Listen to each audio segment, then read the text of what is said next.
Assalamualaikum Sobat Football United. Semoga semuanya sehat-sehat selalu, sehat-sehat sekeluarga, dan lancar-lancar ya ibadah di bulan Ramadan ini, termasuk tentu saja ibadah puasanya. Oke, konferensi pers Manchester United akan menghadapi Real Sociedad di hari Kamis menuju hari Jumat ya, berarti sekitar hampir tengah malam kick off-nya. Sementara di Eropa di sini mungkin sekitar petang ya. Hampir bersamaan atau di sekitar waktu berbuka puasa sebenarnya, atau setelah buka puasa. Ruben Amorim memberikan keterangan pers terkait dengan situasi tim dan juga beberapa pertanyaan lainnya. Ruben Amorim sendiri juga ditemani oleh Matthijs de Ligt ya. Gua akan bahas juga apa yang dikatakan oleh Matthijs de Ligt, tentu saja juga Ruben Amorim. Gua ambil sumbernya dari Manchester Evening News. Oke, pertama kabar pemain update, news update. Maguire dan juga Manuel Ugarte. Kita harus hati-hati, mereka tidak bisa bermain. Wow, menurut gua ini merupakan kabar yang tidak bagus. Kenapa? Ugarte perannya sangat sentral di beberapa pertandingan terakhir di lini tengah bersama dengan Bruno Fernandes ya. Menurut gua bermain bagus, bahkan ketika menghadapi Everton dia juga mencetak gol, memberikan keseimbangan di lini tengah. Dengan absennya Ugarte, maka Ruben Amorim harus memutar ide, katakanlah seperti itu. Siapa-siapa yang akan diturunkan di pertandingan, terutama di lini tengah ya, karena ya ini akan menjadi, tentu saja lini tengah merupakan lini yang penting, dan menurut gua ya ini harus benar-benar dicari opsinya. Dan kalau gua melihat ya, sebelum gua ke pertanyaan yang lain dan juga jawaban dari Ruben Amorim yang lain, ada informasi skuad Manchester United untuk menghadapi Real Sociedad. Jadi di posisi penjaga gawang ada Andre Onana, Dermot Mee, dan juga Eli Harrison, dua kiper muda. Lalu pemain belakang ada Harry Amas, Diogo Dalot, Matthijs de Ligt, Patrick Dorgu, Aiden Heaven, Victor Lindelof, Nocer Mazraoui, dan juga Leny Yoro. Di lini tengah ada Casemiro, Toby Collier, Christian Eriksen, dan juga Bruno Fernandes. Dan di depan ada Alejandro Garnacho, Rasmus Højlund, dan juga Joshua Zirkzee. Jadi sekali lagi nih, kedalaman skuad sangat mengkhawatirkan. Dan juga Maguire ya, menurut gua posisinya juga sangat krusial di tim, terutama di lini belakang. Nah ini juga menarik nih. Tapi kalau melihat komposisi saat ini, misalnya di lini belakang masih ada Matthijs de Ligt, lalu ada Victor Lindelof, ada Leny Yoro, Nocer Mazraoui yang juga bisa dimainkan sebagai center back ya. Tapi kalau gua melihat ya, Aiden Heaven tentu saja masih bisa dipakai, tapi ya statusnya sebagai pemain muda, tentu saja ini juga merupakan pertimbangan besar di sana. Tapi kalau melihat pemain senior nih sangat tipis sih untuk center back. Praktis kalau situasi saat ini ya Matthijs de Ligt, Victor Lindelof itu yang pasti, dan ya mungkin Leny Yoro ya. Jadi sangat-sangat ngepres ini. Feeling gue sih Victor Lindelof bisa jadi akan dimainkan dari awal bersama dengan Matthijs de Ligt dan juga Leny Yoro. Sementara lini tengah mungkin Toby Collier bisa jadi akan diberikan menit bermain duluan, tapi nggak deh, karena dia baru cedera yang cukup panjang juga. Menurut gua bisa jadi Casemiro akan diduetkan dengan Bruno Fernandes mungkin ya. Oke, ke pertanyaan lain dulu nih. Bagaimana situasi skuad saat ini dan juga masa depannya? Karena kita saat ini sudah tereliminasi dari beberapa pertandingan ataupun turnamen piala ya, yang bisa saja merubah banyak hal. Manchester United tentu saja memiliki atau bisa memiliki tujuan untuk memiliki pemain-pemain terbaik di masa depan. Saya mengerti kalau Europa League bisa merubah banyak hal. Ya tentu saja kalau Manchester United bisa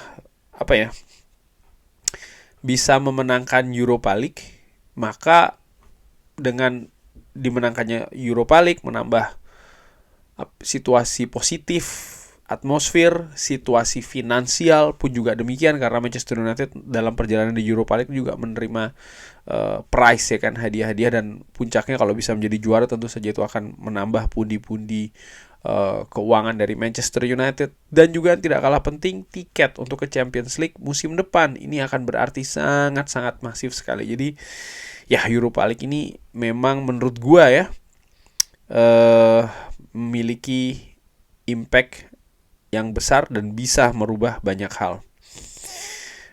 Tentang tidak memasukkan lebih banyak pemain muda di dalam skuad, saya berusaha untuk mengatur segalanya. Ini merupakan langkah besar untuk mereka. Saya berusaha untuk berpikir tentang segala aspek.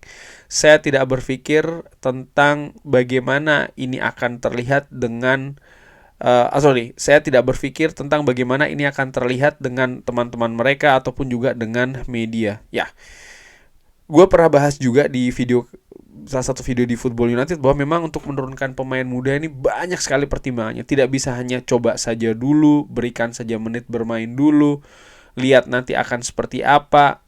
Menurut gue tidak sesimpel itu ya, karena efeknya bisa jadi hal-hal yang tidak diperkirakan. Baik itu ketika mereka bermain bagus ataupun tidak bermain bagus. Tujuannya apa dulu nih? Pemain muda, selalu gue katakan, menurut gue secara ringan amatiran, pemain muda tujuan utamanya adalah perkembangan dulu. Iya, memang ada pemain-pemain yang dari usia sangat muda sudah bisa tampil di level senior, sudah bisa tampil di tim utama dengan bagus, langsung memberikan kontribusi, katakanlah seperti itu, bisa jadi gitu. Tapi itu kan bukan keadaan yang umum menurut gue seperti itu. Jadi memang harus betul-betul sangat jeli. Jika memang ada pemain yang sudah layak diturunkan atau bahkan masuk secara reguler di tim utama, ya tidak apa-apa. Tapi informasi terakhir yang gue dapatkan dari salah satu wawancara Andy Mitten kalau tidak salah ya, dengan staf akademi Manchester United, yang mengatakan saat ini belum ada pemain dari tim muda Manchester United yang siap untuk bermain atau berada secara reguler di tim utama. Dari situlah gue melihat bahwa sebagian besar mungkin ya pemain-pemain muda yang dari akademi yang sekarang ini menghuni first team Manchester United ini, karena alasan pertamanya ya, sekali lagi jangan disalah artikan, alasan pertamanya adalah memang karena kedalaman skuad yang sangat dangkal sekali. Itu sih. Ke Matthijs de Ligt ya, bagaimana situasi Manchester United saat ini. Kita telah melawan banyak tekanan dan juga banyak kritik. Untuk saya ini tidak berbeda dengan apa yang telah saya alami di klub-klub yang lainnya ya, ketika Anda diharapkan untuk memenangkan gelar-gelar. Anda harus terus bergerak, Anda harus terus bekerja keras, dan Anda harus terus berkembang. Mengenai musim di Manchester United, kita ingin ya, atau kita bisa jadi akan berharap sesuatu yang lebih baik ya dari apa yang terjadi saat ini. Kita tahu bahwa saat ini kita tidak cukup baik. Kita berusaha untuk memperbaiki banyak hal. Ini juga sesuatu pada akhirnya ya yang juga harus dilakukan dengan sedikit keberuntungan. Kita tahu kita harus berkembang. Lalu Matthijs de Ligt juga memberikan pendapat terkait dengan pentingnya Europa League. Ini merupakan atau ada konsekuensi tentu saja untuk mendapatkan tiket Liga Champions ya, kalau Anda memenangkan turnamen ini. Dan ini adalah tujuan kita. Kita butuh untuk mendapatkannya, tapi melihat dari satu pertandingan ke pertandingan yang lain. Kita harus memberikan segalanya untuk menang. Dan mudah-mudahan kita bisa mendapatkan hasil yang bagus ketika menghadapi Real Sociedad. Balik lagi ke Ruben Amorim. Dia mengatakan kalau kita memenangkan Europa League kita akan berada di posisi yang luar biasa musim depan. Ya, tadi sudah gue jelaskan ya terkait dengan situasi finansial, atmosfer, dan juga ada efeknya ke bursa transfer musim panas nanti.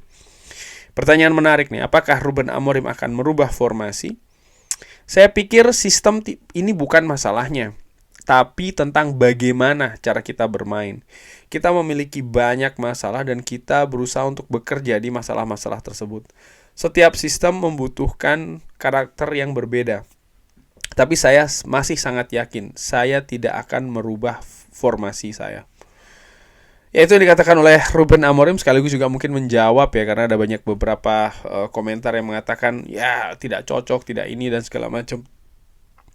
Ruben Amorim bersikeras bahwa apa ya? Ya masalahnya bukan di sistemnya, tapi di bagaimana cara kita bermain.